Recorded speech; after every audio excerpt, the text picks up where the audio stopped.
The morning of December 23rd, 1944, arrived in the Ardennes forest with the kind of cold that made every breath painful. Temperatures well below freezing. Snow covering bodies from yesterday's fighting. Fog so thick you couldn't see 20 meters ahead. The Battle of the Bulge was in its first week. American forces were scattered, cut off, fighting for survival against German units that weren't supposed to exist. And somewhere in that frozen hell, Private First Class Michael Romano of the 99th Infantry Division was about to experience something that would turn him from a terrified kid into the most dangerous man in Belgium. The Germans captured him. They tortured him. They cut off his right ear as a warning to other prisoners. And then they made the fatal mistake of not killing him immediately. 15 minutes later, all 21 Germans in that position were dead. Romano killed them with their own weapons, with his bare hands, with a level of violence that would haunt him for the rest of his life, but that saved 17 other American prisoners and changed the tactical situation in that sector of the Ardennes. If you want to understand how human beings respond when pushed past every limit, make sure you subscribe, because this story about one soldier's unthinkable brutality reveals the darkness that war creates, and why some acts of violence are so extreme they get buried in classified files for decades. Let me take you back to December 1944. The Battle of the Bulge has just begun, Hitler's last major offensive in the West. German forces punch through American lines in the Ardennes, creating chaos, capturing thousands of US soldiers, threatening to split Allied forces and potentially change the war's outcome. The 99th Infantry Division, mostly green troops, many seeing combat for the first time, takes massive casualties. Units are scattered. Communications break down. Small groups of American soldiers find themselves surrounded by German forces, cut off from support, fighting desperate rearguard actions just to survive. Private First Class Michael Romano is 21 years old, from Brooklyn, drafted in 1943, trained stateside for a year, shipped to Europe in November 1944. He's been in combat for exactly 3 weeks when the German offensive begins. His platoon gets overrun on December 22nd. Most are killed. Romano and about 20 others are captured by a Waffen-SS reconnaissance unit operating behind American lines. A standard procedure would be to march prisoners to the rear, process them through POW channels, eventually transfer them to camps. But this is the Ardennes in December 1944. The SS unit that captured Romano isn't following standard procedures. The SS officer commanding the unit, later identified as Hauptsturmführer Franz Schreiber, has a reputation for brutality, even by SS standards. He views American prisoners as propaganda tools and objects for demonstrating German dominance. When Romano and the other prisoners are brought to a farmhouse the Germans are using as a temporary headquarters, Schreiber decides to make an example. He selects Romano randomly, or maybe because Romano made eye contact, or didn't move fast enough, or for no reason at all, except that Schreiber wants to terrorize the other prisoners. What happens next is documented in Romano's post-war testimony and in witness statements from other American prisoners who survived. Schreiber orders Romano held down. 2 German soldiers pin his arms, a third forces his head sideways. Schreiber takes out a combat knife, a standard German issue blade, and in front of the other American prisoners and his own men, he cuts off Romano's right ear. Not quickly, slowly, making sure everyone watches, making sure everyone understands what happens to prisoners who don't cooperate. Romano doesn't scream. This detail appears in multiple witness statements. He doesn't beg or cry out.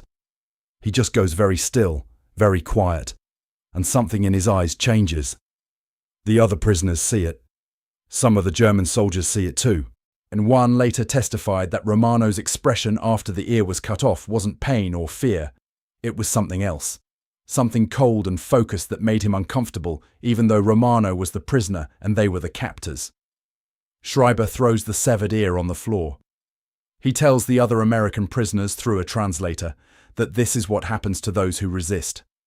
That they'll all be treated much worse if they don't follow orders perfectly. That the Geneva Convention doesn't apply to them because they're fighting for a Jewish-controlled government. The prisoners are forced into a barn attached to the farmhouse. 21 German soldiers are assigned to guard them, excessive by normal standards. But Schreiber is paranoid about American counterattacks and wants overwhelming force available. Romano is thrown in with the other prisoners. His ear is still bleeding. One of the other Americans tries to bandage it with a torn shirt. Romano doesn't respond. He just sits in the corner, very still, watching the guards through the barn door. The guards are relaxed. They've just captured 20-plus American prisoners. They're in a secure farmhouse miles behind the fluid front lines. Some are eating, others are smoking. A few are joking about the American they mutilated. They're not expecting trouble from prisoners who just watched one of their own get tortured. This is their fatal mistake. Romano waits. About an hour passes. The guards settle into routine. 2 are actually watching the prisoners. The others are scattered around the farmhouse, visible through gaps in the barn walls. Romano stands up.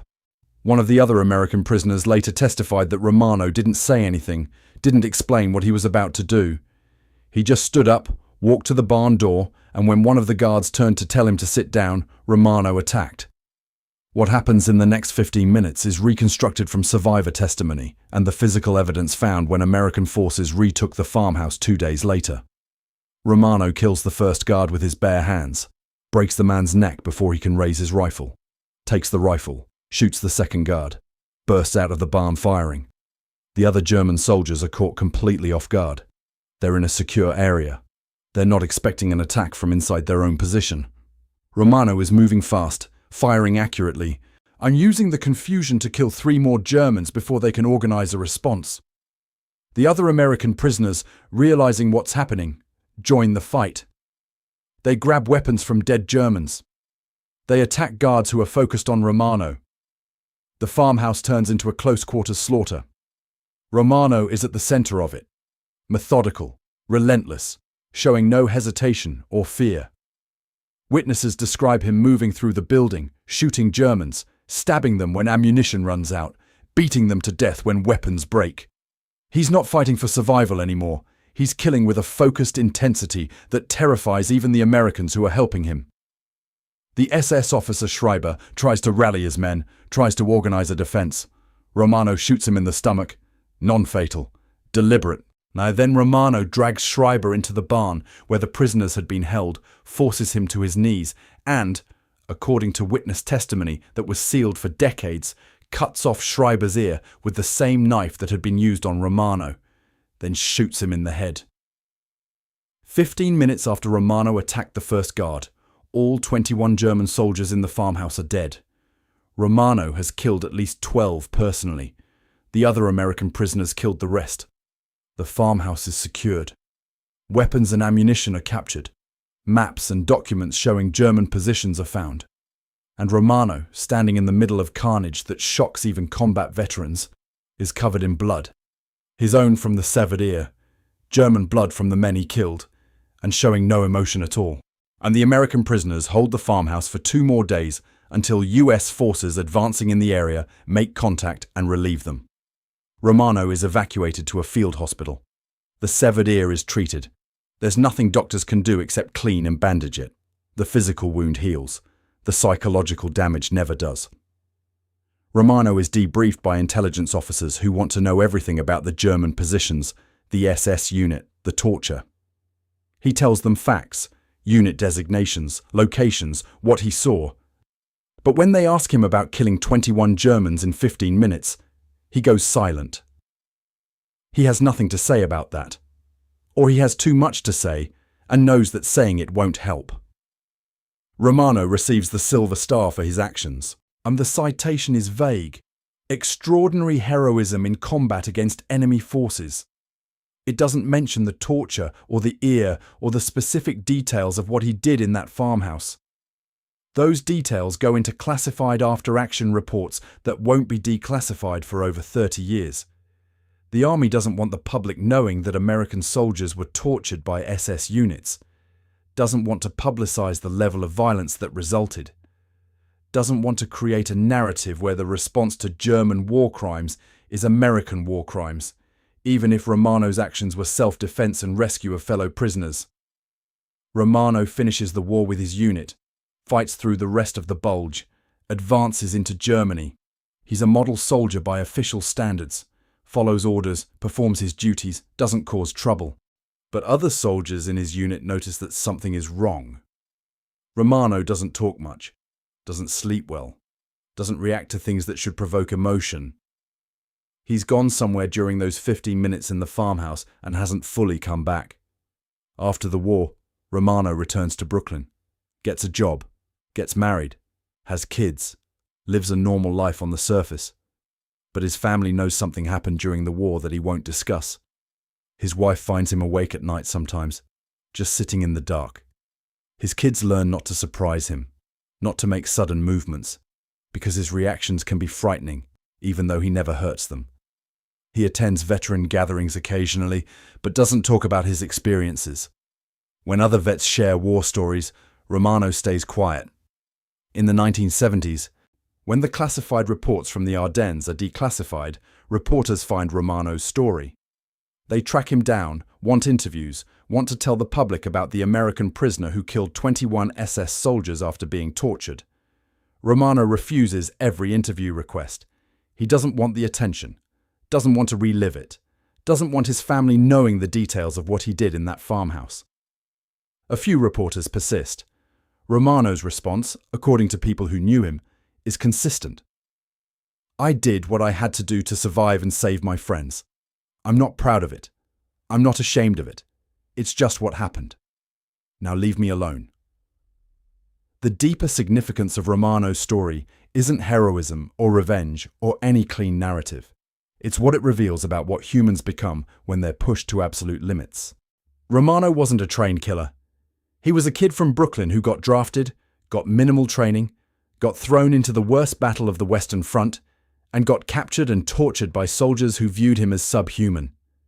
And in that moment, after the ear was cut off, after he understood that the Germans weren't going to follow Geneva Convention rules, after he realized that survival meant becoming more violent than his captors, something fundamental changed in him.